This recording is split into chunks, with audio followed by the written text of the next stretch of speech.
अस्सलाम वालेकुम जी दोस्तों, की हाल है? ठीक ठाक हो? तबीयत ठीक है? सर जनाब साढ़े को अज आए ने हकीम साहब मोइज साहब। तो हकीम साहब को पुछने कि जनाब तरीके बड़े अच्छे हकीम ने माशाल्लाह। इन्हां दियां दो दुकानां ने, तो एक शाहपुर बाज़ार खियारी च, एक कंगनी वाले बाज़ार च। तो बड़ी बड़ी दूरों लोग मरीज़ जोड़े ने इन्हां कोलों आउंदे ने जनाब। हुण भी मरीज़ आ गया जो वेखो, हकीम साहब दस्से भज्जे फिरदे जे। इन्हां दी दुकान है, तो 10 रुपये के चने लैन वास्ते गाहक आया तो भज्या गया। हकीम साहब आउंदे ने तो इन्हां कोलों पुछने कि हकीम साहब को नुस्खा दसदे ने तुहानूं भी तो सानूं भी। हकीम साहब, हकीम साहब, हकीम साहब मैं रोटी वेखना, मैनूं भुख लग जाती है, कोई इलाज है वे? है तो दस्सिया जे जनाब।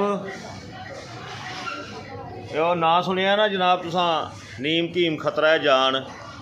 ये साडे वो हकीम साहब ने, ते अपनी दवाई लैन टुर गए ने।